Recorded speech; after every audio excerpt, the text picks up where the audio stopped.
de la guía interactiva. Entonces, empezamos con lo que es la teoría de la argumentación deductiva, ¿verdad? Que bueno, no sé si leemos primero como el concepto que dio el profesor para tener una idea y luego de eso vamos sacando todo. Sí. Vale, dentro de la guía establece que bueno, el razonamiento es la tercera y más completa operación de la mente. La ciencia del razonamiento es la ciencia dialéctica por antonomasia. Según hemos visto, el juicio ya es de sí mismo una operación mental completa, pues en ella asentimos una verdad o una falsedad, pero el mayor grado de perfección del entendimiento se halla en la reacción discursiva, que se suele llamar razonamiento o raciocinio.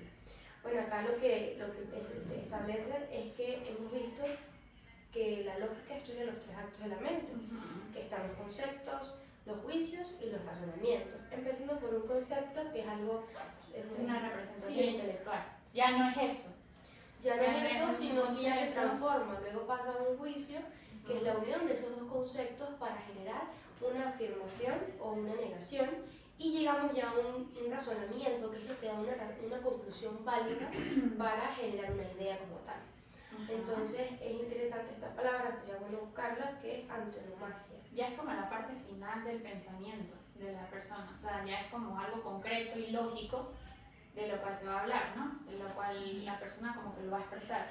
Sí, bueno, o sea, siento que ya estamos como en el tercer punto de los actos de la mente y simplemente eso es como una breve definición de lo que es en parte la argumentación de lo que se trata, ¿no? Y bueno, o sea, como estábamos hablando anteriormente de lo del razonamiento y todo el asunto, en esta parte es que desglosamos más exactamente todo lo que tiene que ver con el razonamiento. Su estructura, cómo se crea, la materia, la forma y todo eso. Entramos también con lo que es el silogismo y todo ese punto y bueno, la definición como tal del raciocinio. Bueno, el raciocinio podríamos decir que es como partimos de verdades ya conocidas, o sea, de conceptos que ya tenemos y que, bueno, no sé si necesariamente deberían ser reales, ¿no? O sea, como que, no sé cómo es la palabra, pero sí debería ser como conceptos válidos para llegar a nuestro razonamiento final, pues. Claro, algo muy importante es que pueden, o sea, las proposiciones, que es la forma externa del juicio, pueden ser falsas y el raciocinio sigue siendo válido. Sí cumple con la misma estructura lógica. Sin embargo, si actuamos sin contradecir los principios de la lógica, que lo habíamos visto en el examen pasado, en la semana pasada, para que sea lógico un razonamiento no puede vulnerar esos principios, por lo cual deberían las proposiciones ser verdaderas. Porque imagínate que el razonamiento sea válido, como tú dices, pero las premisas sean falsas. Exacto, o sea, falsas no llegaría a una conclusión lógica. No, jamás. No se podría llegar a una conclusión lógica. Y hablamos también sobre exactamente en lo que está la guía sobre la definición de raciocinio. Que yo sé que, si bien lo recuerdo, uno de los ejercicios de la guía es la definición que cada una tenemos sobre el razonamiento. Pero no sé si también sea como útil leer lo que la guía define como razonamiento como Sí, tal. luego vamos a darlo. Bueno, el raciocinio se define como operación mental por la que a través de verdades conocidas se llega al conocimiento de otra. No es necesario que esa otra verdad sea totalmente nueva y desconocida antes. Puede incluso ser evidente. Lo importante es que a través del razonamiento se nos aparezca con mayor claridad y la percibamos, por decirlo así, con conciencia del mecanismo discursivo. No es lo mismo conocer una verdad por mera intuición que percibirla con plena conciencia discursiva. Claro, porque no es profesar algo por decir, no, eso es así, sino entender por qué y para qué son las cosas. No necesariamente que tienes que descubrir el agua caliente, sino que necesitas es entender por qué y para qué significa tal oración o cosa que ya intuitivamente lo conocemos, es evidente, pero necesitas descubrir el porqué. Para que el momento de un discurso o la construcción realmente de un argumento, que es la expresión externa del raciocinio, tienes que tener ya el concepto bien claro, el juicio bien formado, para generar el argumento que ya es no la conclusión, sino el fin del raciocinio. Ajá, entonces pues siguiendo con lo de la definición o seguimos con el ejercicio. Bueno, acá hay un ejercicio. Podemos empezar a resolver el primer ejercicio, que basa más que todo en la estructura racional. Entonces, el ejercicio, la oración dice: todos los contratos son obligatorios, la compraventa es un contrato, luego la compraventa es obligatoria. ¿Cuál es el consecuente en esa oración? En consecuente pues viene siendo la Con- última parte. Ajá, la compraventa es obligatoria. Claro, Ese es el consecuente. porque el consecuente es la conclusión final de Y es lo que le la sigue sucesión. a lo que es La el antecedente. consecuencia, Ajá. que es el luego. Y el antecedente. Ajá. O sea, el antecedente da al consecuente, que es lo Y el único que es la nexo que une conclusión. ambas es la el- consecuencia. Exacto. El nexo es la consecuencia, ajá, que es luego. Bien. El siguiente ejercicio, ¿verdad? Ajá. Que dice: dar a cada uno su derecho es una virtud. La justicia es dar a cada uno su derecho. Luego, la justicia es una virtud. Entonces, pues la pregunta como tal dice: responda en este mismo sentido, cuál es el antecedente, cuáles son las premisas, qué tipo de juicio es la premisa mayor y diga si es universal, particular, singular o indefinido. Entonces, bueno, ahí literalmente tenemos como 5 preguntas. Ninguna sola. El Bueno, antecedente, comenzamos primero el antecedente. El antecedente son premisa mayor y premisa menor. Que es dar a cada uno su derecho es una virtud y la justicia es dar a cada uno su derecho. la mayor sería Dar a cada uno su derecho es una virtud y la menor, la justicia es dar a cada uno su su derecho. derecho. Ajá, esas son las premisas. Ajá. Ajá, ¿qué tipo de juicio es la premisa mayor? Sería un juicio universal afirmativo, ya que se aplica a todos los casos de dar a cada uno su derecho. Claro, por ejemplo, también lo podemos ver como uno categórico. Por su relación sería categórico porque establece una relación incondicional entre el sujeto y el predicado. Es una estructura de sujeto, verbo ser más predicado. Entonces ahí también entraría por su relación categórico, es afirmativo, es universal, es verdadero. Por su contenido sería ¿no?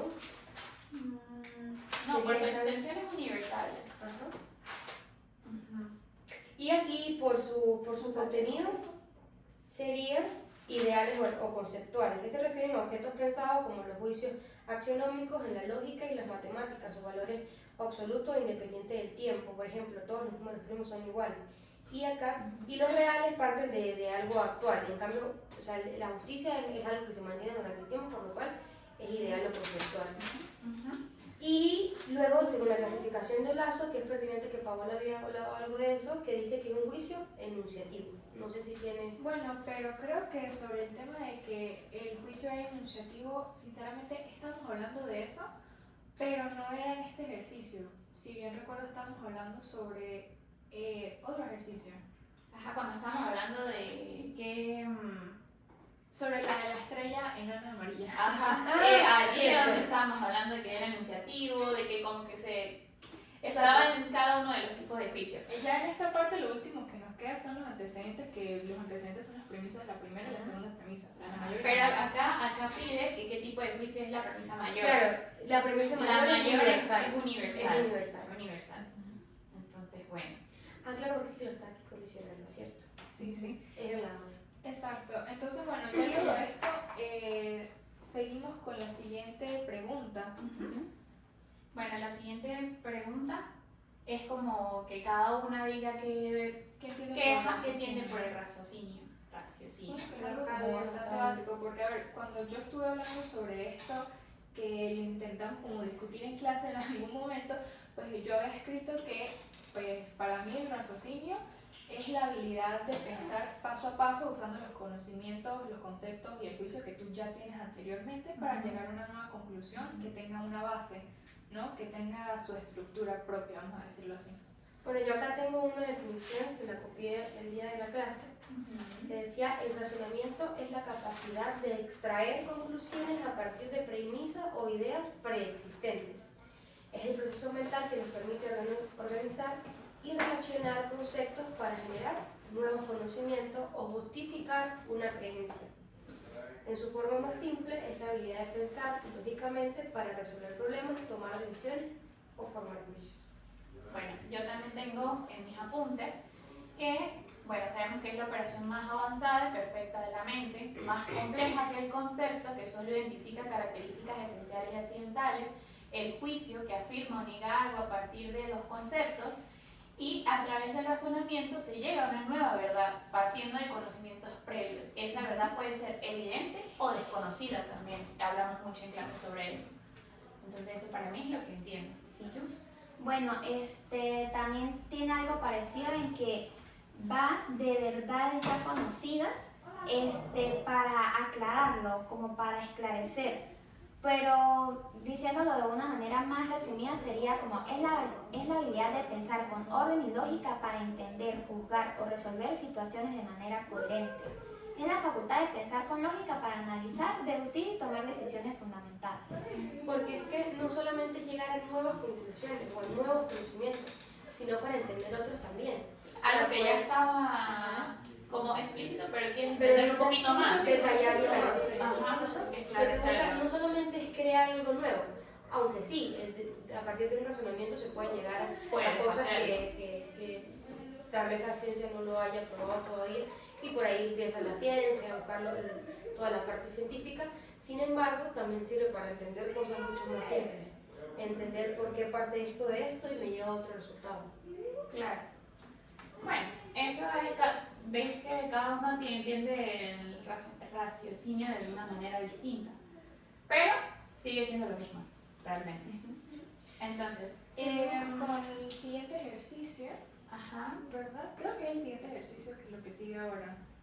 bueno, acá aquí hablamos sobre lo de las que es, definiciones de los autores. ajá, de los autores, y a través de estas definiciones es de la esencia del raciocinio a partir de verdades conocidas. Pero mira, aquí es importante, vamos a leer la del profesor, que dice justamente Javier González Reynosa. Ajá. Es una operación del entendimiento en la que hay un contraste de proposiciones que da como resultado una nueva proposición que se deviene del nexo lógico de las Aserciones relaciones relacionadas o comparadas. Uy, el profesor se esmeró. o sea, lo que básicamente dice es que, bueno, que existe un contraste para generar algo nuevo. Una proposición nueva. Exacto, una proposición nueva. Bueno, entonces, según se entiende a través de estas definiciones, es de la esencia del raciocinio a partir de verdades conocidas, lo que hemos dicho ya. Y que dichas verdades sean además causa lógica de que vengamos en conocimiento de otra. En la causalidad lógica está la diferencia entre el conocimiento discursivo y el intuitivo. Conocer intuitivamente es conocer directamente una causa a través de un efecto o viceversa. No es conocerla a través del discurso lógico, es decir, del raciocinio. Solo será así cuando el conocimiento se adquiera por pasos lógicos, de proposición en proposición. Y allí el profesor nos pregunta qué es el conocimiento intuitivo y qué tipos de objetos se conocen intuitivamente. Siento que pues a ver, está como interesante porque lo que yo defino como conocimiento intuitivo es que es lo que obtenemos de una manera como directa, ¿sabes? Porque no tenemos que razonar paso a paso para completar como un entendimiento completo, sino que Surge de una idea. Exacto. No es un razonamiento como lógico, sino es una idea como una corazonada, algo ¿verdad? así Que tú no que tienes que explicar, Ajá, sino que exacto. tú simplemente la conoces. Claro, porque es intuitivo. es un ajá, Es lo primero que captas, que agarras. Exacto, y bueno, sobre lo de los objetos que se pueden conocer intuitivamente, yo tengo que se conocen principalmente las cosas evidentes, las cosas concretas, ¿no? Porque las percibimos con los sentidos, porque es lo que les estaba diciendo ahorita, que son verdades que no necesitan ser explicadas, porque lo puedes ver, lo puedes palpar, lo puedes observar, lo puedes escuchar, como por ejemplo la puerta o las luces o cosas por el estilo, son objetos que se pueden Por ejemplo, percibir acá intuitivamente. yo tengo que los objetos que se pueden ver son los objetos sensibles o reales, que son los físicos, los aquellos que percibimos por los sentidos, y los ideales, que son conceptos básicos. Por ejemplo, todo el mundo sabe que 2 más 2 Los es matemáticos. 4. Los matemáticos. Que evidentemente la matemática forma parte de los objetos ideales. Sí. Vamos a seguir. Acá. Entonces, materia y forma del raciocinio. La materia del razonamiento es doble, remota y próxima. La materia remota son los conceptos de que consta el raciocinio, los cuales también reciben el nombre de términos, porque el signo externo del concepto es el término, eso lo sabemos. Entonces el profesor nos pregunta qué es el signo y en qué se diferencia el signo del símbolo. Entonces, bueno, esa fue una de las primeras clases, que si no creo que fue la primera, fue la de la que el profesor nos dio, que decía que el signo era algo que parte de la semejanza y naturaleza inherente de la cosa. Y el símbolo era algo que se le otorgaba el significado, era un resultado convenido entre una persona con una idea que quería compartir o transmitir. Para transmitir una idea o valor de algo. que era lo que estábamos hablando justamente en la primera mesa redonda, en los signos, cuando hablábamos de fiebre, Exacto. que era signo de que era una infección, que siempre decíamos como que tiene fiebre, es una infección. O el humo es signo de incendio. Ajá, Y por ejemplo, los símbolos, el ¿Qué sé símbolo yo? de la universidad, Ajá, o de el logo, alguna- O una bandera. Ajá. Un acuerdo convenido entre todas las personas. Ajá, esto es creado por el hombre, Sí. normalmente. Ujú. O sea, por lo menos, qué sé yo, un logo de una marca, puede ser. O- Que transmite una idea. Ajá. Porque cada color transmite una idea, entonces yo como entrelazo todo eso para En generar un símbolo. en un símbolo que cuando las personas lo vean ya sepan a qué se refiere. Ajá. Luego habla sobre la verdad y falsedad de los conceptos. Bueno, dice, debemos decir que un concepto es verdadero cuando el término conviene con las notas esenciales del objeto. Entonces, de ese análisis podremos afirmar la verdad o la falsedad del concepto. Y pues tenemos como dos ejemplos, que creo que son ejemplos de esos ejercicios. Sí, son Dice, ejemplos. gatos, felino que maulla, cuadrúpedo. El término son las notas esenciales que sí coinciden. Y este concepto es verdadero, porque las notas esenciales coinciden entre ellas, ¿no? Y otro ejemplo dice, gato, felino que ladra, cuadrúpedo. Entonces, las notas esenciales no coinciden entre ellas, por lo tanto el concepto es falso. Los gatos no ladran. Para determinar si las notas esenciales coinciden con el término no basta un análisis lógico, porque del análisis lógico de los conceptos, los objetos reales o sensibles que se conocen intuitivamente no se sigue nada. Pero sí un concepto sobre un objeto ideal que se conoce lógicamente, sí pudiéramos afirmar sobre la verdad o la falsedad, pues podríamos ver la coincidencia en el entendimiento de las notas esenciales con las accidentales. Discuta en grupo de la mesa de estudio y escriba las notas esenciales y accidentales del concepto, idea o noción de chica polar, de la campaña publicitaria de empresas polar. Determine qué clase de objeto es real o sensible, físico o psíquico, ideal o sensible. Podríamos saber De la de la verdad verdad o la falsedad del concepto. Bueno, creo que esta fue una de las preguntas en las que Más, estuvimos sí. pensando bastante, porque a ver, cuando se trata de la noción o la idea de la chica polar, la primera pregunta que dice determine qué clase de objeto es, siento que lo más lógico cuando tú piensas en eso es que es algo real, ¿no? Porque estamos hablando de la chica polar, pero en realidad cuando realmente nos pusimos a hablar sobre eso, pues surgió la idea de que el término la chica polar es un objeto ideal. Sí. Porque realmente la chica polar no es una persona Exacto. única. Es no una idea que todos los venezolanos Exacto. tenemos de lo Es que es una- la chica polar. Es una campaña publicitaria. Exacto, o sea, pueden ser diferentes chicas que tienen diferentes tonos de cabello, que son diferentes. Entonces no es una persona literalmente, sino es la Me dice idea. que tú sabes, ajá, chica polar es tal persona. No, porque es algo que está en la mente de cada persona, de cada venezolano. Literal, entonces o sea, sería un objeto ideal. Ideal, por eso. Y bueno, también entramos en la idea de que las razones por las cuales no eran los demás, porque no es un objeto psíquico, por ejemplo.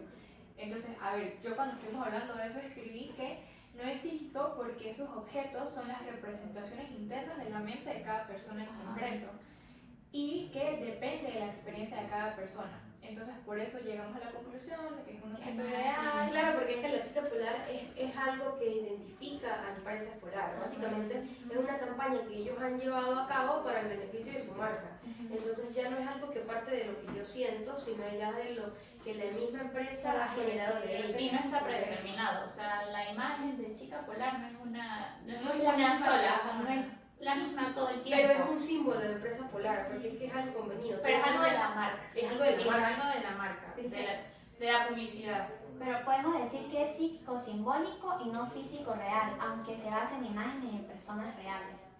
Pero es una idea de publicidad. Ujú. Es una Pero acá imagen. algo que me parece súper curioso es que acá habla de que los objetos, o sea, pero si un concepto sobre un objeto ideal que se conoce lógicamente, sí pudiéramos afirmar sobre la verdad y la falsedad. O sea, que cuando hablamos de que si nosotros decimos las chicas polares son son un objeto ideal, allí podríamos afirmar si es verdad o es falsedad. Claro, porque estás diciendo una proposición, ¿no? Estás haciendo una proposición. Porque eso No, realmente es un ¿me estás concepto, diciendo? sino que no es un juicio. Sí, pero es lo que dice acá el material.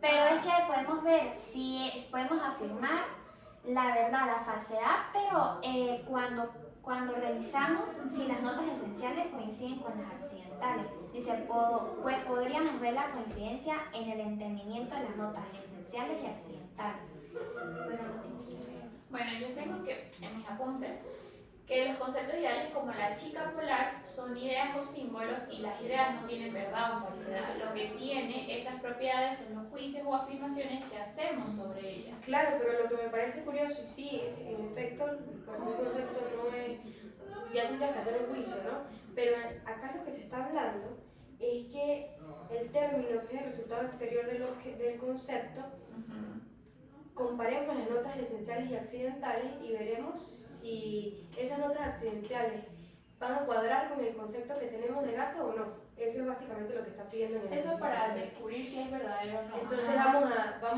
y efectivamente vamos a dar las notas accidentales y esenciales del Las notas esenciales cuando hablamos de chica polar, creo que lo primero que se viene a la mente es que es una mujer. Sí, Claro. joven. Una mujer Una mujer mujer atractiva. joven, atractiva y que esté asociada con la marca, o sea, Exacto. que pueda representar con frescura la marca, también puede ser un esencial. y que simbolice la cerveza o productos polar, porque esa es la idea pues, de la campaña. Claro, porque si tú le quitas el uniforme, por ejemplo, yo creo que una nota esencial de chica polar debe ser El uniforme, que le Porque identifique. si tú le quitas eso, puede tener todo lo demás, pero también Puede ser una No mujer se la común y asocia corriente. no se le asocia No, directamente, entonces ya dejaría de ser Puede polar. tener todas las otras notas esenciales, atractiva, mujer. pero no está asociada con la marca, Ajá, entonces... entonces no. Necesita tener una vinculación directa con la marca y que esté publicitando eso también. Y las notas accidentales no tiene el color de caer, el color de piel, La estatura, persona, la la personalidad, el entorno, o sea, puede el ser nombre, en cualquier la lugar. localidad donde es. Son sí, notas accidentales que no tienen nada que ver con que sea una chica polar, realmente. Pero si revisamos el concepto que todas tenemos de una chica polar y cuadran las notas esenciales con las accidentales, el concepto es válido. Sí, es válido.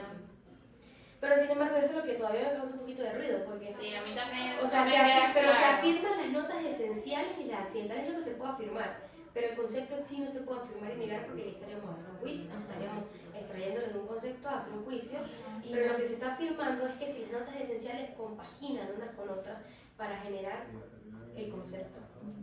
Porque fue el ejemplo que acá dieron, porque acá el gato es un concepto.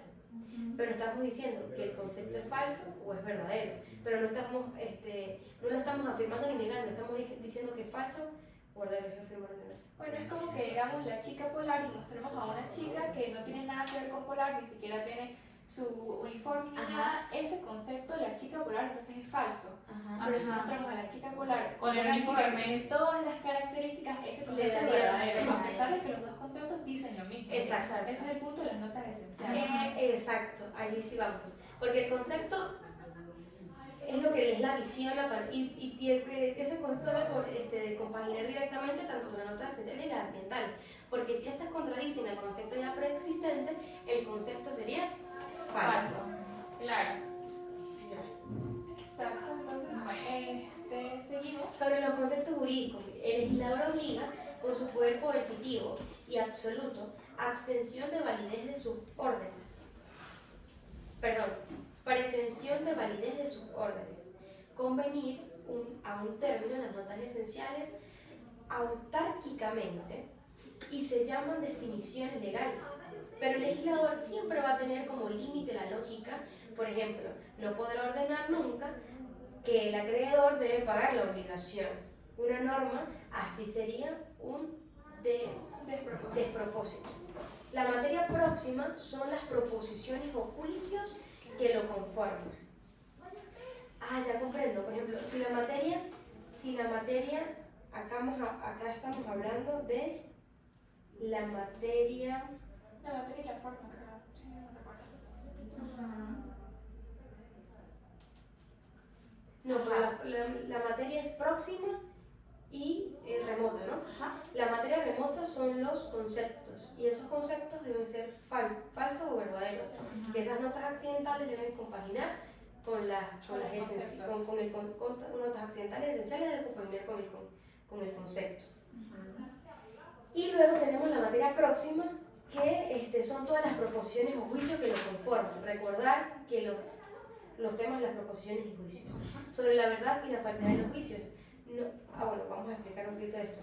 Si la materia remota son los conceptos, de los conceptos tú los abstraes para generar un juicio, y de ese juicio, partiendo ya también de conocer los términos, que serían los conceptos, ahí se crea un razonamiento, porque tú no puedes crear, tienes un juicio, pero, antes de crear un juicio tú tienes que pasar por conocer el término, por entender cuáles son sus notas esenciales y accidentales, para posteriormente crear la próxima, que es el juicio, y ahí sí sacar un razonamiento. Por eso es que yo veía los tres actos de la mente no como uno aparte del otro, sino como una secuencia para llegar a una conclusión. Sí. Exacto, entonces bueno, eso es la materia externa. Próximo, el juicio. Y los conceptos. conceptos, la remota. Ajá. Bueno, entonces, vamos a sobre la verdad y falsedad de los juicios. No se desprende nada de su estructura lingüística y lógica, excepciones si los juicios son construidos con conceptos ideales como los lógicos y matemáticos.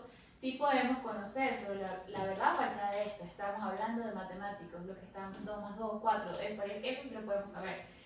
Ejemplo, la raíz cuadrada de 4 es 2. Entonces, si la cópula establece un nexo lógico en el que el predicado es evidentemente y correspondiente al sujeto con necesidad lógica y no moral ni física, también podemos predicar o afirmar sobre la verdad o falsedad de la proposición. Ejemplo, el todo es mayor que la parte. Vemos que la necesidad entre la conveniencia del sujeto y el predicado es lógica y no moral ni física, como en las leyes de la física o los juicios morales. Y ahí está el profesor hablando de un ejemplo de que el niño necesita a la mamá, algo así. No sé si ustedes escucharon ese ejemplo. Bueno, siento que es literalmente lo que estamos Que hablando. era como de la chica polar. una necesidad, o sea, que el niño necesitaba que la mamá le diera tetero, ¿no escucharon algo así? Bueno, entonces como que eso era algo de necesidad, o sea, una relación de necesidad. Bueno, yo lo escuché algo así, la verdad. Interesante. Bueno, entonces sobre el juicio siguiente, el Sol es una estrella de tipo espectral G2b, comúnmente clasificada como una enana amarilla. Entonces, de esto, diga qué tipo de juicio es, identifique la forma y la materia y explique si de los siguientes juicios podemos llegar a hacer una referencia a la verdad o falsedad del mismo, solo con un análisis lógico. Entonces, Diga qué tipo de juicio es. allí es donde estamos hablando de que aparte de que es enunciativo, es verdadero, Era universal. Pero afirma algo sobre el sujeto. El enunciativo es que simplemente expresa si un predicado conviene o no al sujeto. Enuncia una nota esencial como el gato maúlla. es lo que es o hace de forma natural. Exacto. Entonces, el Sol es una estrella de tipo G2b, comúnmente clasificada. Entonces, bueno, es enunciativo. Luego, identifique la forma y la materia. Hablamos que la materia es el sujeto y el predicado.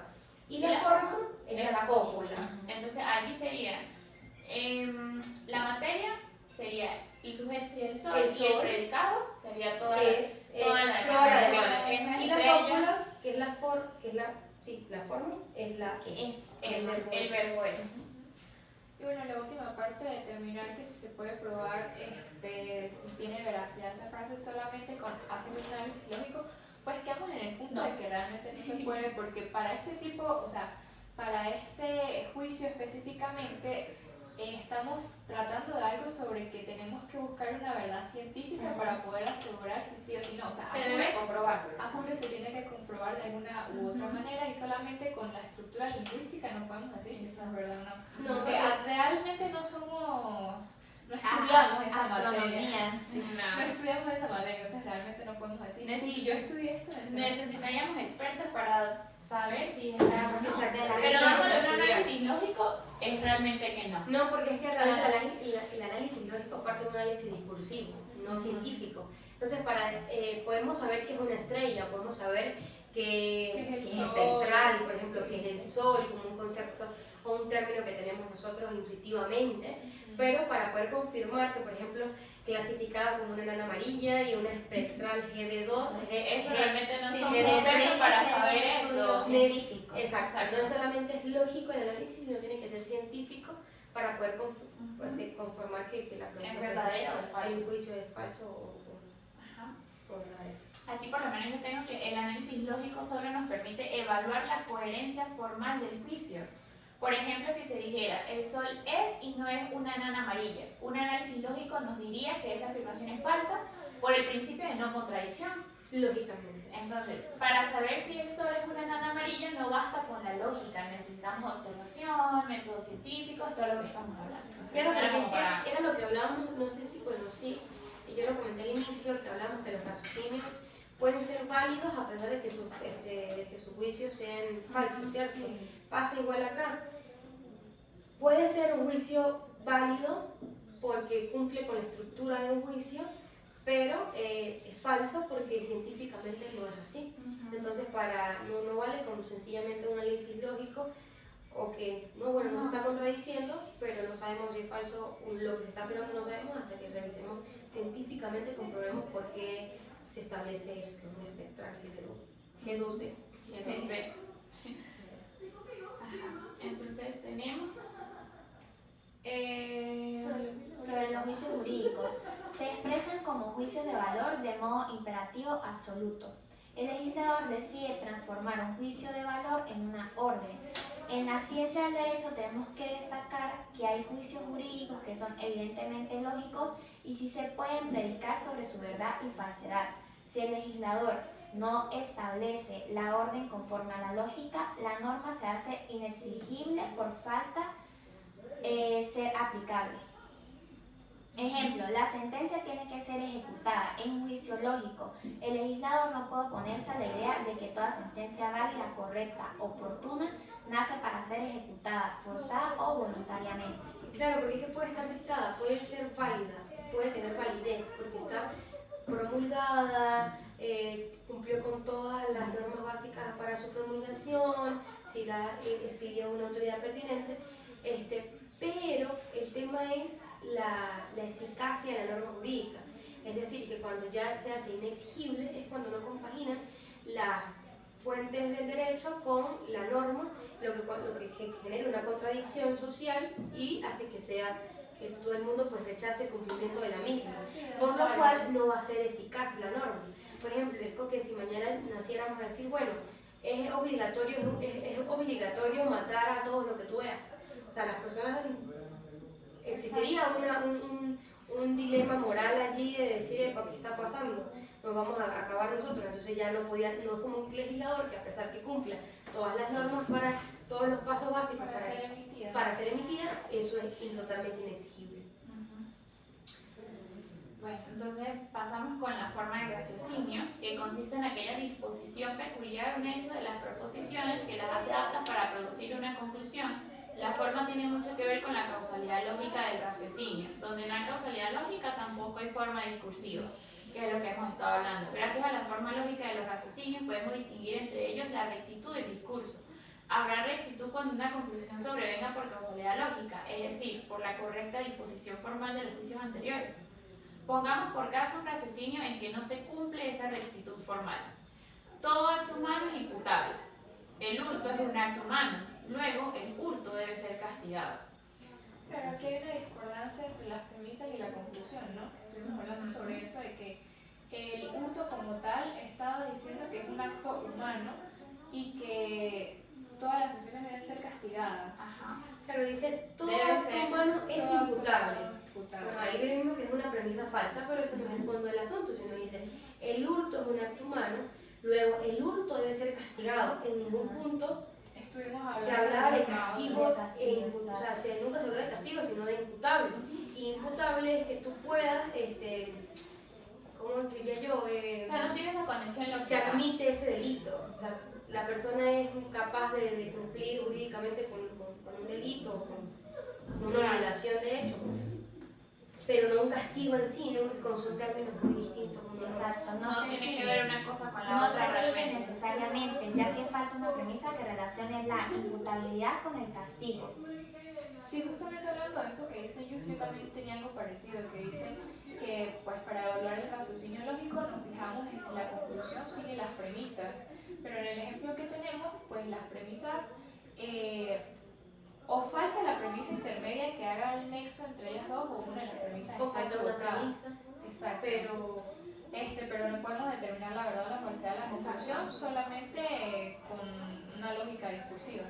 Exacto, porque no el término, o sea, se agregó al raciocinio un término nuevo que no estuvo discutido en las premisas anteriores. Exacto. Entonces no actuó con rectitud formal del raciocinio. Por lo menos un razonamiento es válido si la conclusión se sigue de forma necesaria de las premisas. El razonamiento que el profesor nos puso como que no estaba tipo, no sé, conectado, no tenía lo que él dice, esa causalidad lógica que conectaba lo de, ya va, tengo aquí, que se me Lo del hurto es ajá, lo un acto de es un acto imputable. imputable y el hurto es un acto humano, luego el hurto debe ser castigado. O sea, no es como esa conexión y esa causalidad Se lógica. agregó un término nuevo. Ajá, exacto. Y Y seguimos. signo de raciocinio, Ajá. la argumentación. El signo externo del raciocinio es la argumentación, que Aristóteles y Tomás de Aquino definen como una preposición que explica la hilación que hay entre una cosa y otra, siendo el signo y la cosa significada inseparables en la práctica. Todo lo que vale dicho del raciocinio ha de valer también de la argumentación. Los lógicos antiguos explicaban la precedente definición diciendo que toda argumentación debe manifestar a través de un argumento explicado la solución de una cuestión o problema. Bueno, eso se parece mucho justamente a lo que estaba diciendo Mercedes sobre que no tenía una relación, en el ejemplo anterior, que no tenía una relación lógica las premisas con la conclusión de la que estamos hablando. Y bueno, creo que también tiene mucho que ver porque literalmente el tema de esto es el signo del raciocinio en la argumentación. Entonces creo que pues si todo se conlleva, ya también partiendo de que el siguiente punto son los elementos del raciocinio, que justamente es lo que estamos hablando, de los antecedentes, las premisas, la conclusión o la consecuencia. Claro, porque, o sea, nosotros en derecho, nosotros no nos podemos quedar ni con un concepto somero de algo para la resolución de un juicio.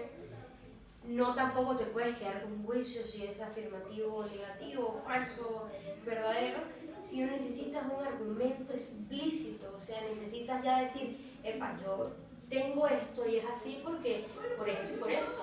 O sea, ya hay algo que me antecede, ya hay algo que me da el porqué y la razón del por qué yo estoy pensando así. Y de allí parte la argumentación. O sea, nosotros no podemos resolver un caso, hablando en derecho, nosotros no podemos resolver un caso si no tenemos un argumento válido. Primero, lógicamente válido, y segundo, que todo lleve a que sea lógico también y que respete los 5 principios de la lógica que lo veíamos la semana pasada. Claro. Entonces, en eso, el profesor nos puso una No versión. sé si terminamos de leer. Ah, bueno. Ajá, hay 3 elementos. Que sabemos que es el antecedente, el consecuente y la Bueno, vamos a consecuencia. leerlo. Bueno, Elementos del raciocinio y la conclusión. Son los 3 que empiezan por antecedentes.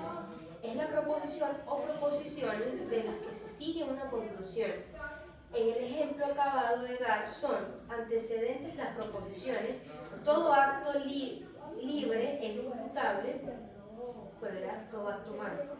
Es imputable y la autoría, la autoría intelectual del crimen es un acto libre. Bueno, este no concuerda con el ejemplo anteriormente.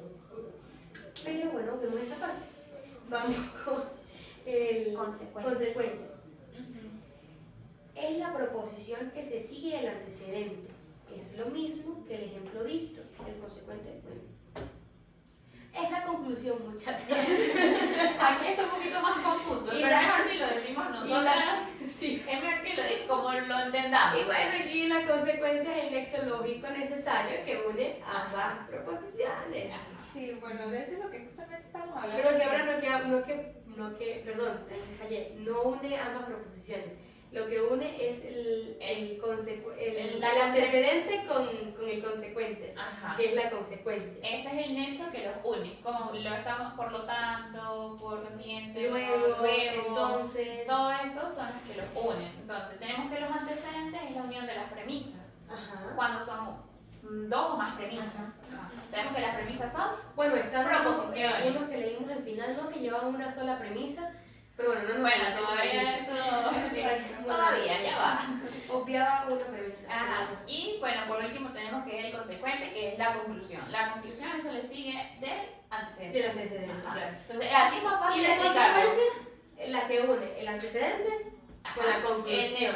El nexo Con la lógico. consecuencia. Ajá, Es yo el recuerdo que nexo en otra, no sé si fue en el siguiente ejercicio, que recuerdas que tuvimos una diferencia entre lo que era el consecuente, la consecuencia y la conclusión. Entonces, Ajá. porque a fin de cuentas, una cosa es la consecuencia y otra cosa es El consecuente, que es la conclusión. consecuente. O sea, porque es que el consecuente es la misma conclusión y la consecuencia es ese nexo, Es lo el que nexo veíamos que en el une. juicio, que era la cópula. Pero ya Exacto. ahora es otra cosa. Por lo menos, de lo dicho se infiere que la consecuencia es válida cuando entre el antecedente y el consecuente existe un verdadero nexo lógico y es nula cuando tal nexo no se da. Que la consecuencia no puede llamarse verdadera ni falsa, pues la verdad y falsedad conviene al antecedente y al consecuente, por cuanto son proposiciones que de sí ya son portadoras de una verdad o una falsedad. Que la consecuencia es una controversia lógica o en una disputa forense. No pueda concederse ni negarse ni distinguirse, sin antes examinar la verdad del antecedente y del consecuente, y de acuerdo a los resultados, conceder o negar la consecuencia. Entonces, de eso. Todo aquello que comienza, es una oración que nos dio el profesor, todo aquello que comienza a existir tiene una causa. El universo comenzó a existir, por lo tanto, el universo tiene una causa. Entonces, de allí, el profesor nos pide determinar el antecedente, el consecuente, la consecuencia y la conclusión, que ahí es donde estabas hablando tú, que teníamos esa confusión de que ajá, consecuente y conclusión, No es lo mismo. nosotras ahí, pero ajá. El antecedente, Son la premisa 1 y 2. ajá, todo aquello que comienza a existir tiene una causa, el universo comenzó a existir. Hasta ahí es el antecedente. Ajá. Luego tenemos El con la consecuencia, que es por lo tanto. porque es lo que une. Y luego, por último, tenemos el consecuente, que es la conclusión del raciocinio. El universo Tiene una causa. Ok. Entonces, venimos con otro punto. Leyes generales de la argumentación. Entre las varias reglas que suelen aplicarse a cualquier raciocinio, cabe destacar las dos siguientes. De la verdad del antecedente se sigue necesariamente la del consecuente, porque de lo verdadero solo puede seguirse lo verdadero. En caso contrario, se faltaría contra el principio de contradicción. Si un determinado antecedente es y es verdadero, su consecuente será verdadero. Todo consecuente, si es verdadero, está ya virtualmente contenido en el antecedente. Muy confuso para decir que lo que es y lo que no es. Literalmente, lo que empieza es verdadero y todas sus premisas son verdaderas, su consecuente será verdadero. Y si es falso, su consecuencia será falso. Eso es más simple que eso. De una Claro, pero es que no puede existir, porque es que la argumentación, o sea, la argumentación parte de la lógica. Entonces, si la lógica tiene sus 5 principios generales y empezando por el principio de no contradicción, pues tampoco, ni el antecedente no puede contradecir la conclusión. No, es imposible. Por eso él hablaba mucho que de un antecedente falso no se sigue nada. Porque la falsedad equivale a la negación, lo cual implica el cierre de toda posibilidad dialéctica, tanto afirmativa como negativa. De lo falso no se sigue ni siquiera lo falso. O sea, de lo falso no sacamos O nada. sea, lógicamente no sacamos No. nada, pero supongamos en una estructura de raciocinio sí se puede crear. Exacto, se puede crear. Ajá, Con la es lo que está- estructura, es la lo que estructura se estamos- crea. El tema es que no es un razonamiento válido, no es No. lógica y no puedes crear un argumento Lo que así. estábamos hablando al principio, de que puedes tener premisas que sean falsas. Ajá. Ajá, pero vas a llegar a un razonamiento lógico. A partir No, lógico de... no, pero sí lo o llegas sea, a ser válido. Es válido, pero no lógico. Exacto. Ajá. Es válido, pero no lógico. Entonces, ahora bien, para que un antecedente sea verdadero debe serlo en todas sus proposiciones. Basta que una sola sea falsa para que la totalidad del antecedente sea también falsa y por tanto incapaz de producir causalidad lógica. En este caso, al igual que en toda operación matemática, se cumple el viejo aforismo. Lo bueno procede de la causa total y lo malo de cualquier defecto, lo cual se confirma incluso en las actividades humanas. Un solo error en el inicio de un proyecto hace fracasar la totalidad de la empresa. De la empresa. Un producto industrial desacredita su calidad presentando el más mínimo defecto. Y Entonces, seguimos con lo que es ahora. la división del raciocinio y la argumentación. La división del raciocinio hay que verla en razón de la forma y la materia. Por lo que respecta a la forma puede ser deductiva e inductiva. Y en cuanto a la materia, demostrativa, sofística y probable. La argumentación deductiva, llamada también silogística, procede partiendo de una premisa universal para llegar a una conclusión particular o menos universal. La inductiva, al contrario, llega a una formulación de una ley universal, después a una suficientemente enumeración de casos particulares.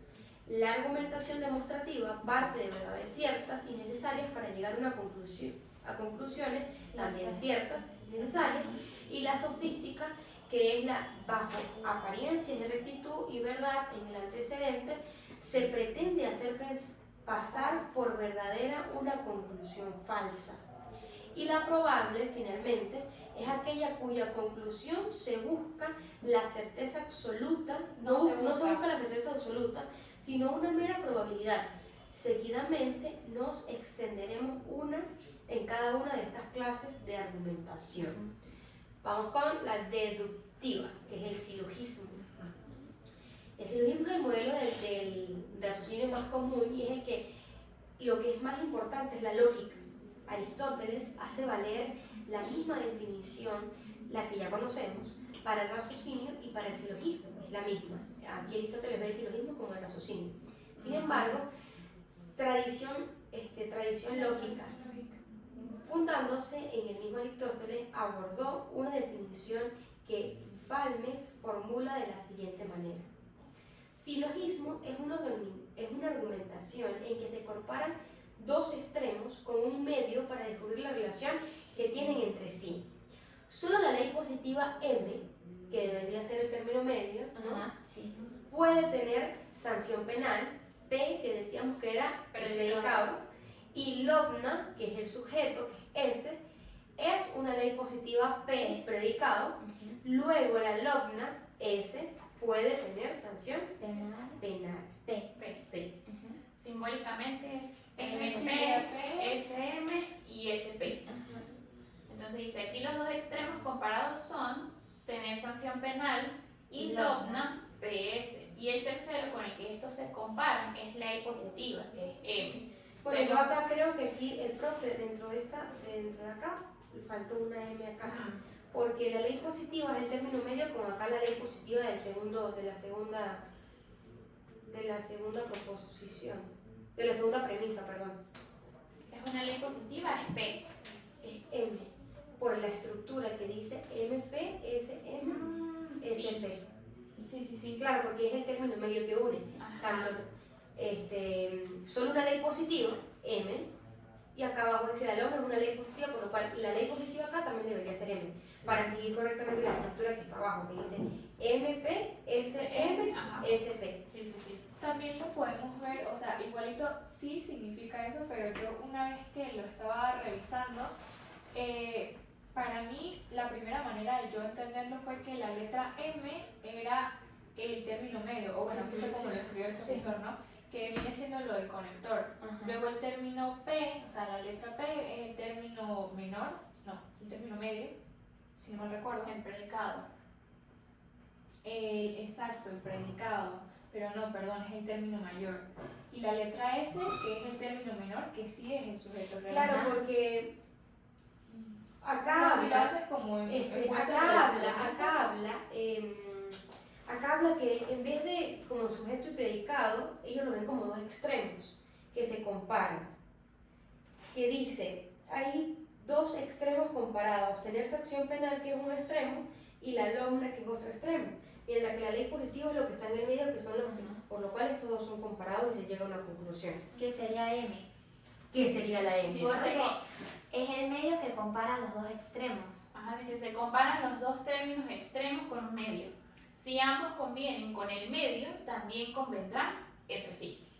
Exacto, o sea que entonces el término medio, o sea que lo que es la M, Ujú. nunca va a aparecer en la conclusión porque solamente funciona para En la- conectar para la conectar clase. Entre premisas. Ajá. Sí, exacto, porque Con son dos estos- extremos. Ajá, con Por el- eso es que ya el resultado, que es el consecuente, no va a tener M, No. porque ya es la es conclusión. la conclusión. Y luego gracias a eso podemos ver que S y P convienen o no gracias a M. AM. AM. SP sería la conclusión. Luego acá dice, discutan en grupo y redacten un silogismo mostrando los términos M, P, S. Bueno, yo el que redacté fue, primero, toda persona mayor de edad tiene capacidad de ejercicio. Juan es una persona mayor de edad. Luego, Juan tiene la capacidad de ejercicio. Entonces, a ver, viéndolo solamente con las letras, toda persona mayor de edad tiene capacidad de ejercicio, viene siendo M que va a P. Exacto. Luego de eso, Juan es una persona mayor de edad. Y ahí es donde viene S que va a M. Y por último, Juan tiene la capacidad de ejercicio, que es S que va a P. Ajá. Bueno, el que yo hice fue, todos los ciudadanos tienen derecho a la educación. Los niños son ciudadanos, por lo tanto, los niños tienen derecho a la educación. Entonces decimos que todos los ciudadanos es M, tienen derecho a la educación, es P. Los niños es S, son ciudadanos, es M. Por lo tanto, los niños es S, que es el sujeto, tienen derecho a la educación, que es P. O sea, ahí está toda la estructura tal cual. Luego acá tengo todo arrendamiento, que es M, genera la obligación de pagar los cánones, que es P. El acuerdo entre Pedro y Luis es S, es un contrato de arrendamiento, que es M. Y luego, por lo tanto, el acuerdo entre Pablo y Luis, que es S, genera una obligación de pagar un canon, que es P. Yo tengo uno que dice que se apodere de un bien ajeno sin violencia es M. Comete hurto sería P. El joven S, que sería el sujeto, se apoderó de un bolso ajeno sin usar violencia, M, que vuelve a ser el término medio. Y por lo tanto, el joven S cometió hurto, P. Está más claro, imposible. Bueno, eso sí lo tenemos claro, ¿no? Como que esa...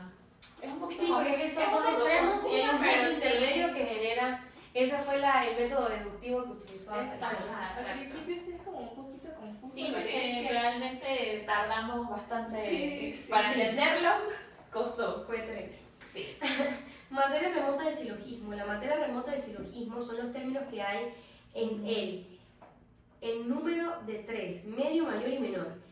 El término medio es el que te hace el enlace entre los dos extremos. El mayor es el que tiene más extensión. El menor, el que tiene menos extensión. Siguiendo el ejemplo que sirve de modelo, la ley positiva es el término medio. Tener sanción penal es el mayor y la logna es el menor. Datos identificadores. Los términos también pueden identificar visualmente. El medio es el que se haya repetido en el antecedente, El M. pero no se encuentra en el consecuente. La Estamos conclusión. pensando ¿no? ahorita. En la primera premisa hace de sujeto y la segunda de predicado. Ajá. En cambio, los términos extremos se encuentran uno en cada premisa y los dos juntos en el consecuente.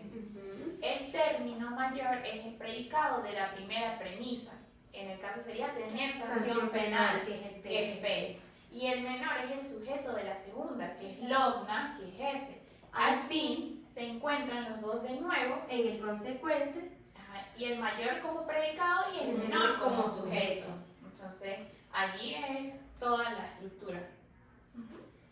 que fue lo que estábamos hablando, inclusive. Ajá. Luego dice materia próxima del silogismo.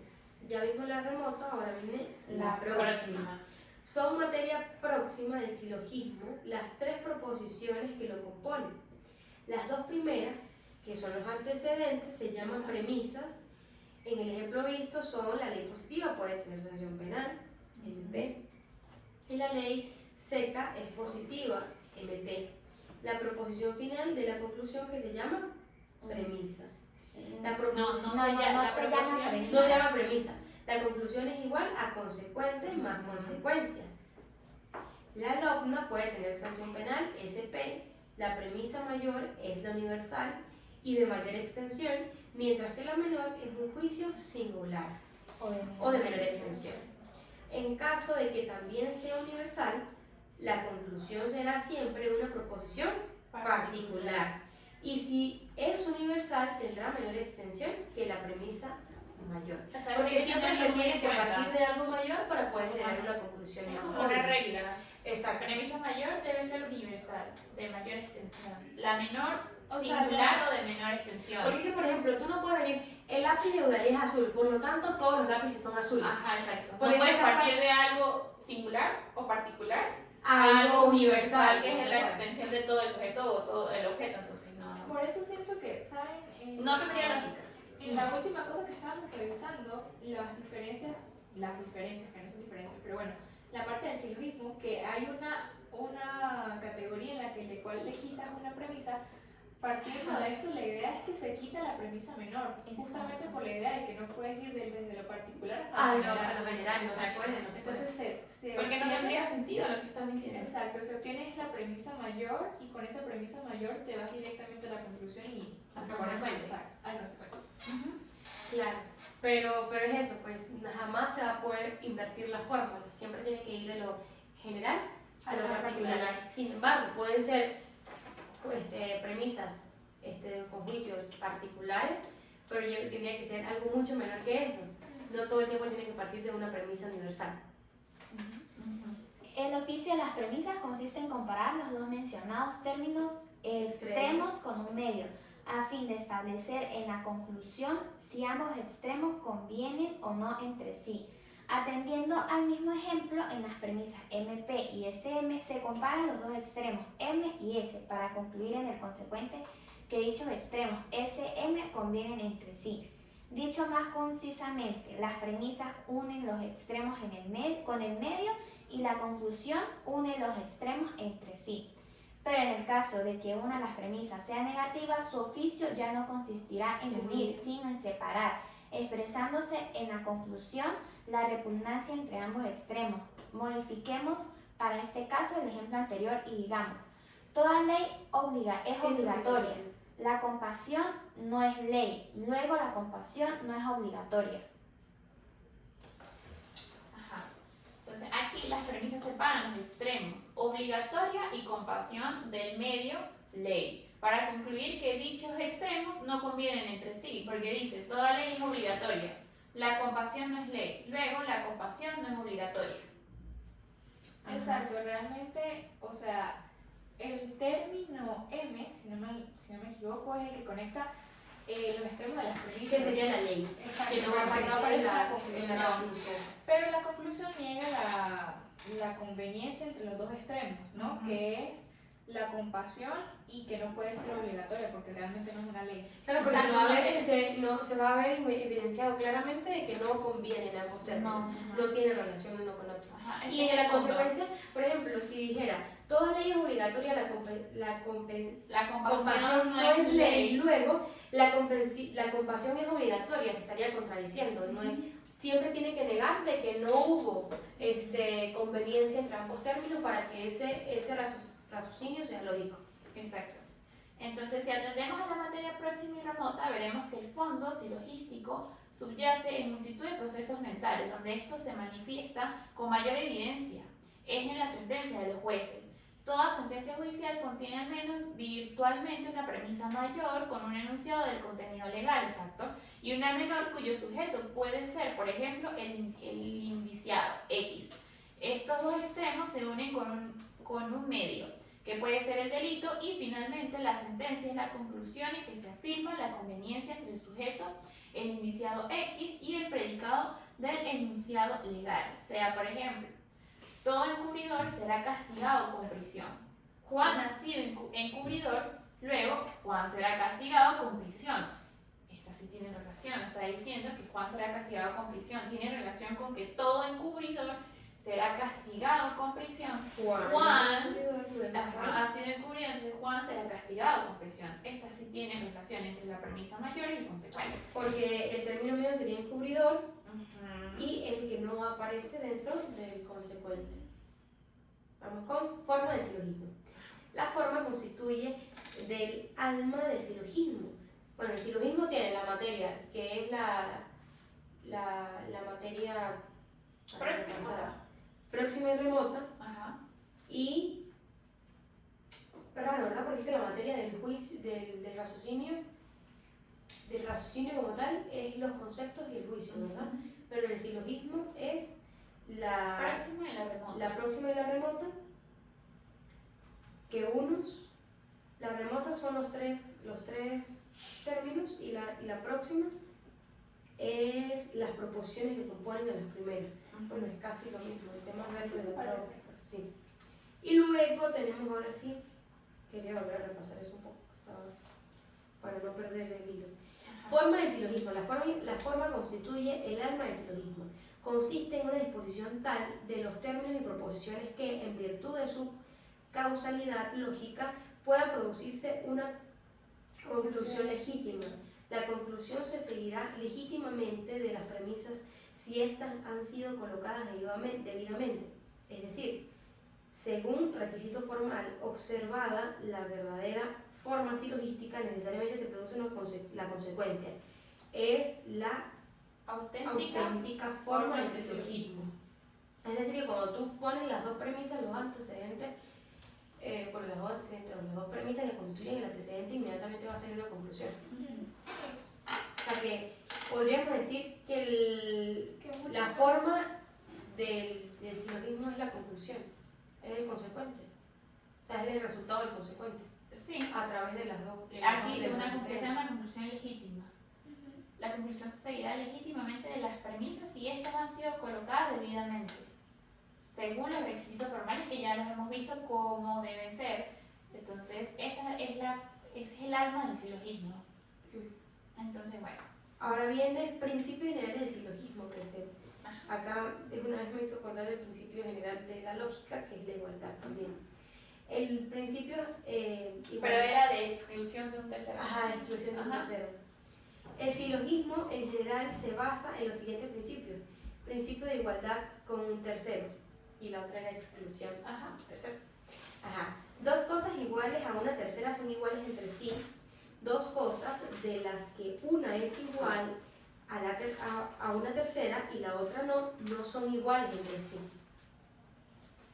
Dos cosas iguales a una tercera son iguales entre sí. Claro, porque dos por cosas ejemplo, de las que una es igual a una tercera y otra no son iguales entre sí. Sí, eso es bastante como lógico. Suena complicado, ¿no? Ajá. Pero realmente es bastante lógico porque si yo tengo dos lapiceros negros, o bueno, no sé si y el tercero, sí, y el tercero es de la misma marca y tal, o sea, puede ser negro. En cambio, si uno es diferente, ya hay cambia. No, lo que pasa es que, por ejemplo, los lápices negros, bueno, lápices. Aquí Eso tiene que ver como con el principio de identidad comparada, que lo hablábamos en los principios axiomáticos de la lógica. Por ejemplo, si estos tres son marcadores, este es igual a este, estos son iguales, pero este es igual a este y a la vez este es igual a este, todos son iguales. Claro. Y el otro es... El otro es... Si los tres son iguales. Dos cosas iguales a una Y el tercera son tercero, iguales entre sí. Es lo mismo. Y el tercero es igual este a este, pero este no es igual a este, pero este no es igual a este, no son iguales. Exacto. Ya. Ese es el punto de todo. Qué explicación tan... No. Ajá. Entonces, volviendo al ejemplo anterior, hallamos que los términos P y S, al ser iguales a M, son iguales entre sí. En cambio, si proponemos un silogismo con una premisa negativa, tendremos en la conclusión una desigualdad o disconveniencia con un tercero. Por ejemplo, toda ley obliga. La amistad no es una ley. Luego, la amistad no obliga. En esta conclusión se niega la conveniencia entre los términos obliga y amistad, porque no convienen con el tercer término, ley. Porque no tiene que ver una cosa con la otra. O sea, imagina, toda ley obliga, la amistad no es una ley, luego la amistad no obliga. Eso es justamente lo que estábamos hablando en el anterior, que era el mismo ejemplo, literalmente era el mismo ejemplo, solamente que ahora tiene un término diferente, que es la amistad. Y es lo que estábamos diciendo sobre que el término medio M conecta los extremos de las premisas, pero no aparece en la conclusión. La ley es lo que conecta. Exacto, y que la conclusión llegue a la conveniencia entre ambos términos, porque la amistad no puede ser obligatoria porque no es una ley. Porque no es una ley. Es literalmente El el mismo Es mismo lo ejemplo. mismo, es lo mismo. Es lo mismo, solamente que en vez de compasión, está la Ajá. para la palabra. palabra amistad. Es la palabra amistad. Pero en esta conclusión se niega bonita. Y principio de dictum De omni. de omni. Omni. Omni. Omni. De Todo omni. cuando se dice de un sujeto en tanto que Perteneciente a un género o especie se afirma también de todos los individuos del mismo género o especie. Claro. Porque si hablamos de todos los seres humanos, y Paola es humana, yo soy humana, entonces Afirmamos que todos, afirmamos que es lo todos, mismo, engloba a eh, todos. Exacto. Porque tenemos bueno, Ajá, todo cuando se dice un Tipo sujeto, todos los hombres, En- de los ejemplos de siempre. ajá, es perteneciente a un género o especie, se afirma también de todos los individuos. Es decir, si yo digo que un hombre es mentiroso, todos los hombres son mentirosos. ¿Qué es eso? y si, era el ejemplo que yo le di a la Ah, clase, exacto. que si todos los hombres son mentirosos, Pero ahí está hablando de que entonces una persona, ya dijo un nombre, es mentiroso. claro, porque él es hombre. Exacto. Claro, es, sí. es el ejemplo de... Si un hombre El hombre y De Sócrates. Sócrates. Ajá, exacto. De que si todos los hombres son mortales y Sócrates es un hombre, pues todo es Sócrates. Exacto. Ajá. Después viene el principio de dictum de nulo. Todo lo que se niega a un sujeto en cuanto que perteneciente a un determinado género o especie se niega también de todos los individuos del mismo género Lo o mismo, si especie. uno es afirmación, el otro es negación de algo. Exacto. Ujú. Ok. Dicho de ninguno. El principio dictum de nulo, dicho de ninguno. Leyes de los términos del silogismo. 8 son las leyes del silogismo, distribuidas en 2 grupos. 4 para la materia remota y otras 4 para la próxima. He aquí las de la materia remota. Primera, los términos deben ser 3, medio, mayor y menor. Que decíamos la premisa universal, la premisa menor y el medio, que es lo que une El acrónimo. Exacto, sí. eso ya lo explicamos. Vale. Y luego dice La los segunda. términos de y la segunda, que es la remota, esta es la próxima. Ajá, los términos de la conclusión no pueden ser más extensos que los de las premisas. Es decir, que si un término ha sido tomado en las premisas en sentido particular, no puede serlo en la conclusión, es lo que estamos hablando, en sentido universal. La razón de ello está en que la conclusión no puede expresar una conveniencia o discrepancia que no esté virtualmente contenida en las premisas, pues estas son causa lógica de la conclusión y ningún efecto puede exceder su causa. Peca contra esta regla el siguiente silogismo. Todos los jueces administran justicia, todos los jueces son hombres, luego todos los hombres administran justicia. Exacto, ahora en el Sí. mundo en el que solamente los hombres administran la justicia, pues tiene todo que ver, ¿no? Igual el razonamiento, la estructura del raciocinio está correcta, ¿verdad? Sí, Porque sigue todos los pero es que El término hombres está tomado en sentido particular en las Exacto, premisas por eso. y universal en la conclusión. No tiene sentido lógico esto. No tiene nada de sentido. Porque todos los jueces administran justicia. Justicia. Eso es cierto, eso es una conclusión Ajá. Verdadera. Universal. universal. Ajá. Todos los jueces administran justicia. Todos Todos los jueces son hombres. hombres. Eso no es verdad. Pero bueno, van a decir que no. Ese no. Pero todos los hombres, Supongamos que ya aquí lo habías englobado, o sea, aquí lo habías desmenuzado, pero para Dice- luego ir a la conclusión al que administra justicia, es totalmente erróneo. Todos los jueces administran justicia, todos los jueces son hombres. Como se ve, el término hombres está tomado en sentido particular en las premisas y universal en la conclusión. Por consiguiente, aparece un mismo término con dos sentidos, lo cual también contraviene la primera regla. Porque es que está saliendo como universal, como particular en la primera, como particular en la segunda premisa y como universal en la conclusión. Y no tiene sentido, porque está usando el término de dos formas. Exacto. Y luego dice tercera, el término medio, que no puede, que no debe entrar en la conclusión, jamás puede estar allí.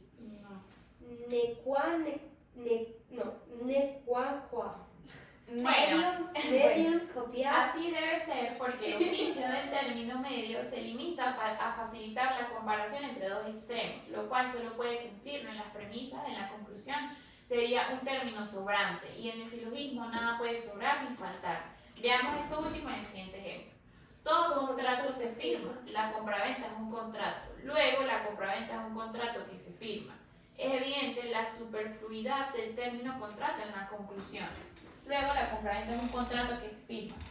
Claro, porque no tiene sentido, porque si De que sea, claro, Si porque- lo que une, mira, todo contrato es el medio, que es el término medio, está apareciendo también en la conclusión. en la conclusión. Ajá. Debería ser, para que fuera válido, todo contrato se firma, la compraventa es un contrato, la compraventa se firma. Exacto.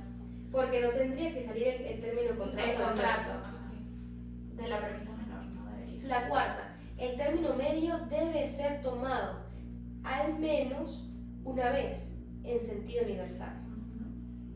El término medio debe ser universal al menos en una de las premisas, sin perjuicio de lo que sea en ambas.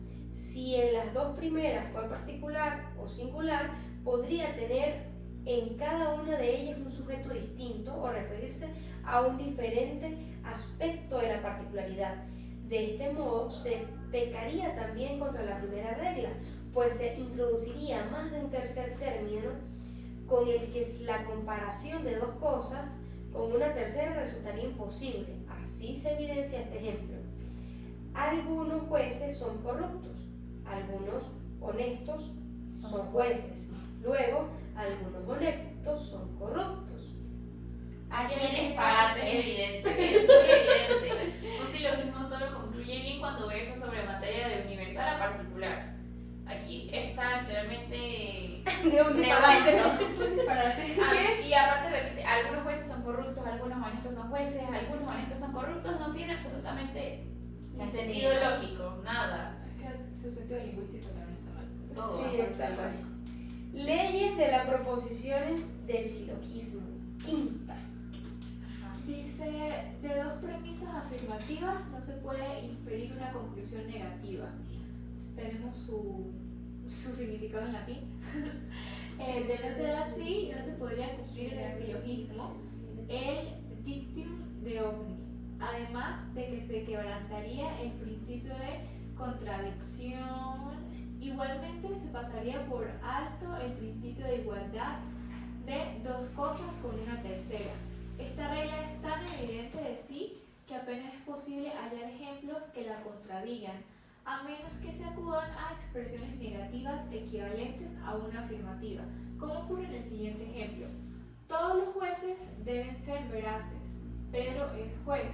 Luego, Pedro no puede dejar de ser veraz. Está mal. Está mal, claro. Está mal, el consecuente es negativo cuando sus premisas son positivas. Está Debería mal. ser Pedro, debe ser veraz. Y ya. Exacto, y ya.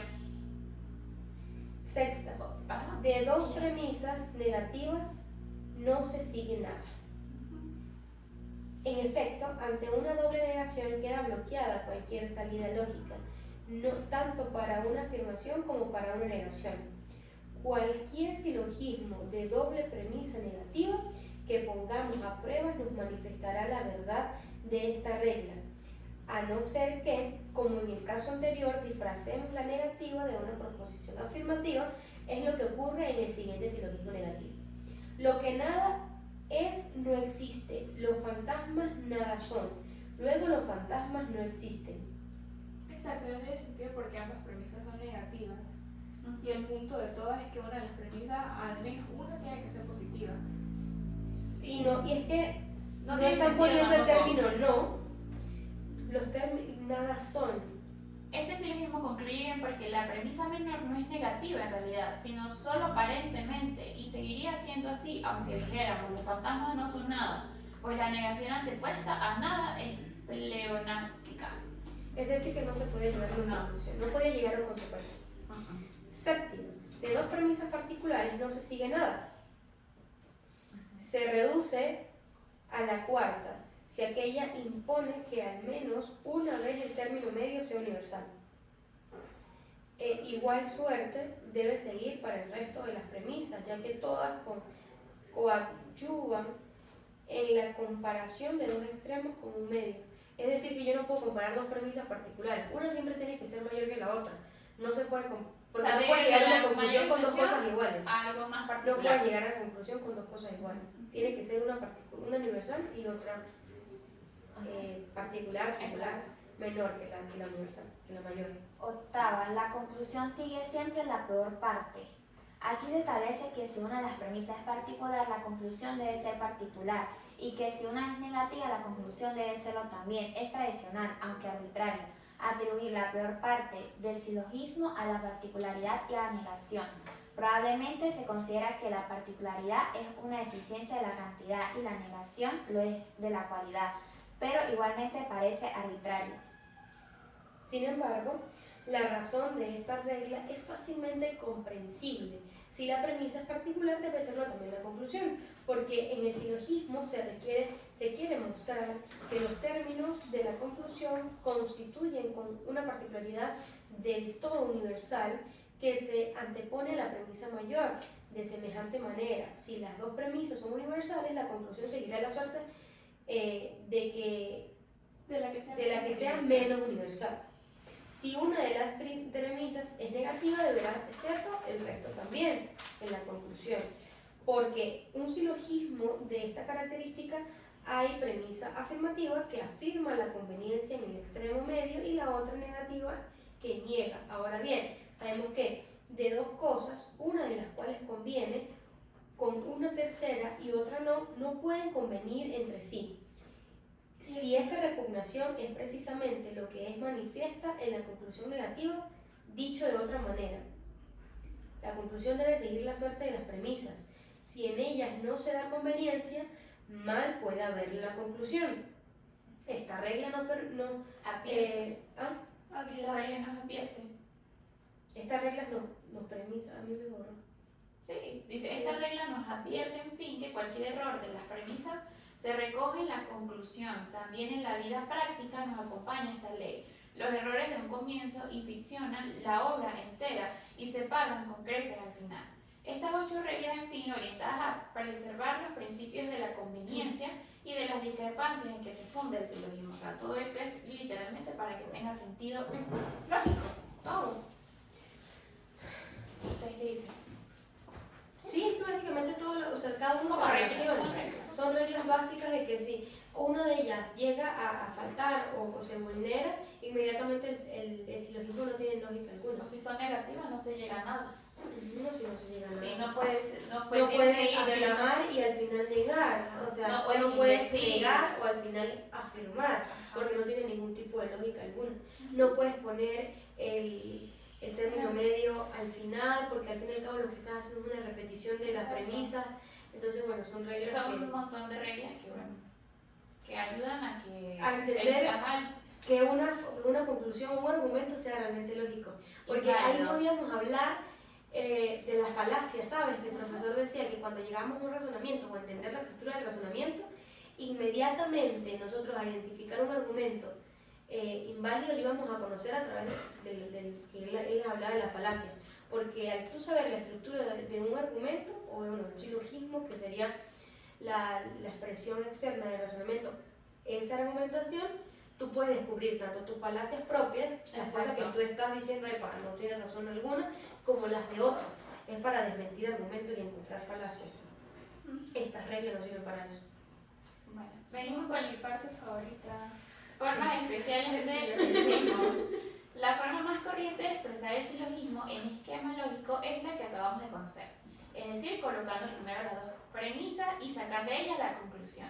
Dijimos además que el razonamiento silogístico subyace en el discurso ordinario, especialmente cuando se exige de él alguna conclusión, como sucede en las sentencias de los tribunales. En definitiva, la forma silogística se encuentra implícita en muchas reflexiones y diálogos, aunque no seamos expresamente conscientes de ellos.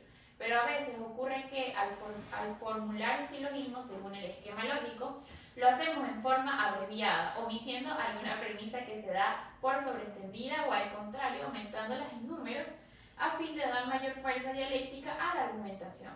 Por eso esta clase de silogismo suele usarse con mayor frecuencia en los discursos retóricos y en general siempre que se desea impresionar a los lectores o auditores. Estas formas que llamamos especiales de silogismo son 4: entimema, epiquerema, soristes y dilema. La entimema. La entimema. La entimema es un silogismo abreviado, o sea, prescindiendo de una de las premisas se va directamente a la conclusión. Es la abreviación.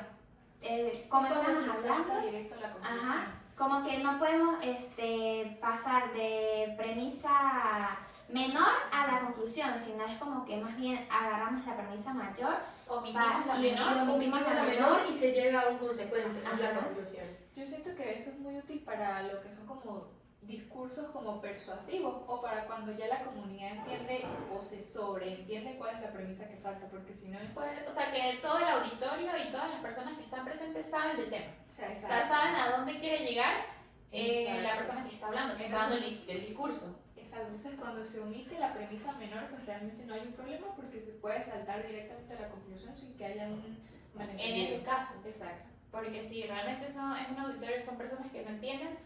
O sea, yo creo que es como para ir más directo, como ir más al grano, puede ser. Mira, acá es muy importante porque es que dice, es como para impresionar, porque lo otro intuitivamente se entiende de que existe, y es aquí importante. Y aquí habla de lo que estableció Descartes, que pienso, luego existo. Pero es un entinema, porque es que no se está diciendo el ser humano piensa, por lo tanto yo pienso, y luego, bueno, ustedes me entendieron. sí. O sea, no, se saltó un paso para realmente decir que era una conclusión. Bueno, un raciocinio. Seguimos. Luego viene la epiquerema, que es el silogismo en el que una o ambas premisas se justifican por medio de una causal. Es un silogismo con premisas justificadas. El por qué. Sí, o sea, básicamente es para reforzar pues la argumentación mostrando el por qué Alguien mismo en esa oración de una exacto, vez como por qué algo dar es verdadero. explicación. Exacto. Es justificado, justamente eso. Es un porqué, es un porqué. ¿Por qué? Es porque lo está explicando. Cada una de las premisas seguidas en la causal es, a su vez, convertible en un silogismo completo. Con la primera premisa del ejemplo dado, lo haríamos así. Todo término medio es óptimo. La justicia es un término medio. Luego, la justicia es óptima. Es por como si estuvieras explicando. El término medio es óptimo, la justicia es un término medio, luego la justicia es óptima. De manera semejante puede hacerse con la segunda premisa, sorites, también llamado argumento del montón. Es una argumentación cuya premisa son proposiciones conectadas de tal manera que el predicado de cada precedente pasa a ser un sujeto de la siguiente, hasta formar una conclusión que el sujeto es el que Es el de la es de la primera premisa y el predicado El el de la última. Por ejemplo, la virtud está en un término medio. El término medio es un equilibrio. El equilibrio es una perfección. Una perfección es un ideal cumplido. Luego la virtud es un ideal cumplido. Es básicamente como que si estuviera explicando cada término, desmenuzando la idea general hasta poder entender completamente paso por paso a dónde quiero llegar. Sí, o sea, es un silogismo largo que lo que hace es conectar las ideas entre sí Entre para- términos. Hasta llegar a una conclusión. Exacto. Y es por eso que se dice que lo que fue predicado antes, en la premisa pasa a ser sujeto. Ajá.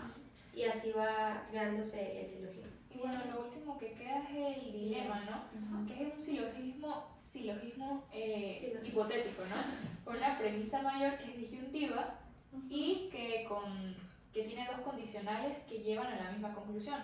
Yo tengo que su uso mayormente es para mostrar que pase lo que pase, la conclusión siempre es inevitable.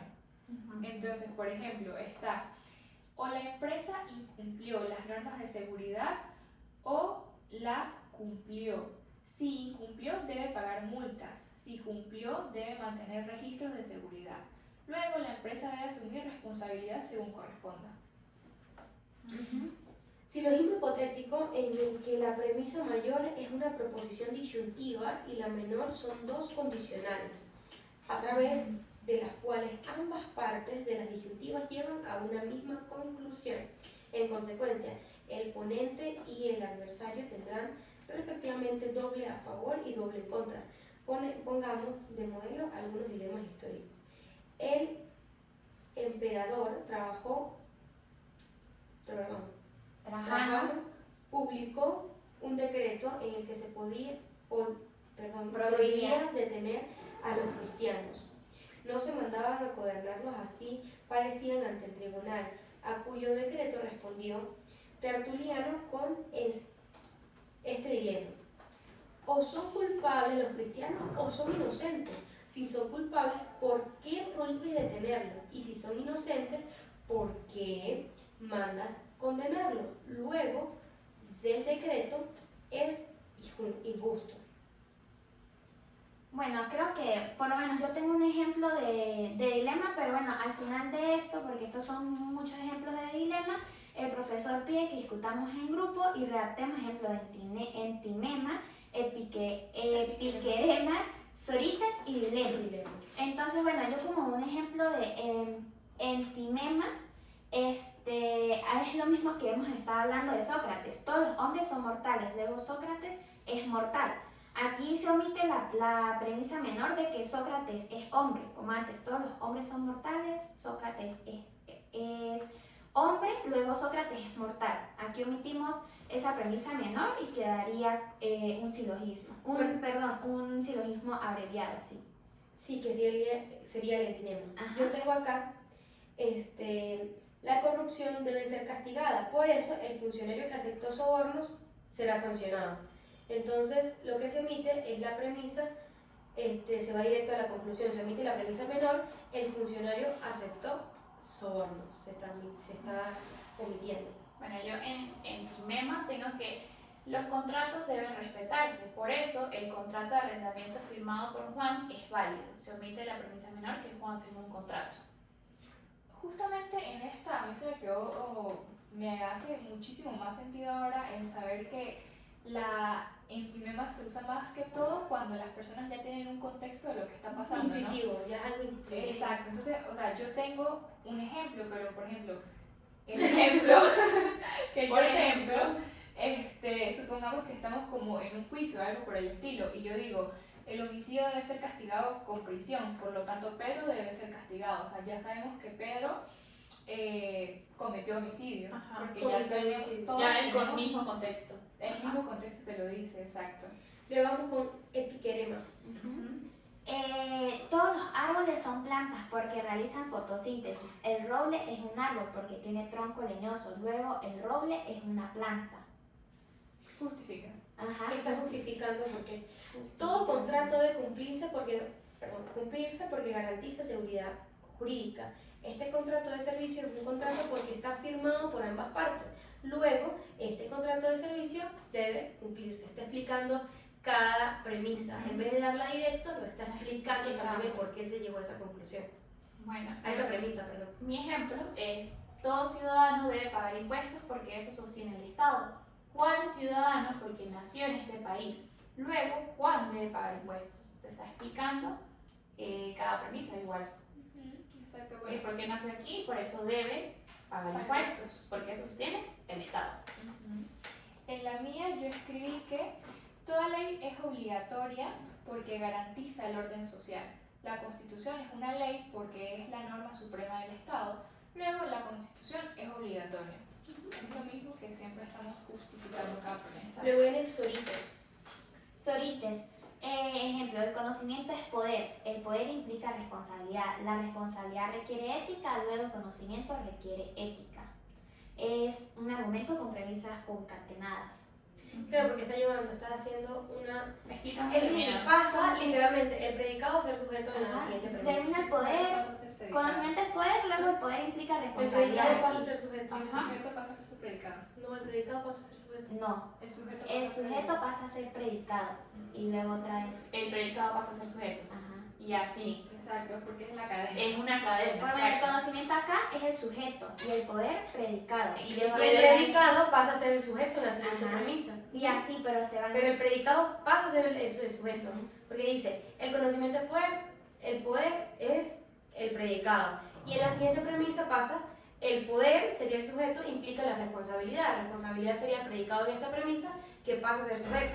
Sí, La así responsabilidad sucesivamente. adquiere. Exacto, Sí, pero pasa de- empezamos exacto con lo que es el sujeto. Ujú. Porque Empieza parte- sujeto, Y después cambia pero el cuando va a predicado. pasar ya de la primera a la segunda, predicado cambia de predicado a a sujeto.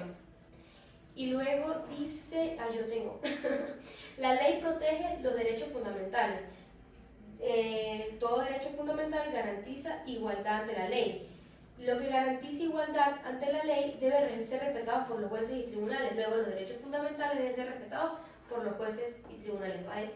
Es una cadena. Bueno, mi ejemplo es el contrato de compraventa es un acuerdo legal. Todo acuerdo legal genera obligaciones entre las partes. Lo que genera obligaciones legales puede ser exigido judicialmente. Luego, el contrato de compraventa puede ser exigido judicialmente. O sea, está explicando que el contrato de compraventa es un acuerdo legal. Todo acuerdo legal genera obligaciones entre partes. Lo que genera obligaciones legales puede ser exigido judicialmente y luego el contrato de compraventa puede ser exigido judicialmente. O sea, como que todo explica cada término, se podría decir. Y yo tengo como ejemplo que el hurto es un delito, todo delito está penado por la ley, lo que está penado por la ley genera responsabilidad penal, luego el hurto genera responsabilidad penal. Sí, porque está llevando, es una cadena. Es una cadena. Y bueno, y por último sería el dilema. O estudias o trabajas. Si estudias no ganas dinero. Si trabajas no tienes tiempo para estudiar. Luego siempre pierdes algo. Esto sería un silogismo hipotético con disyuntiva. Ese es el dilema. Sí, el dilema. El dilema tengo yo, o la empresa violó normas laborales o no lo hizo. Si violó normas laborales, debe pagar sanciones. Si no violó normas laborales, debe demostrarlo ante el tribunal. Luego la empresa enfrentará las consecuencias según corresponda. Ok, en mi dilema, en mi ejemplo, tengo el acusado o bien confiesa el delito o bien se declara inocente. Si confiesa, el juez puede reducirle la pena por cooperación, pero será condenado. Si se declara inocente, puede ser absuelto, pero si es hallado culpable, la pena será la máxima posible. Sí, tiene como las dos variantes. Ujú.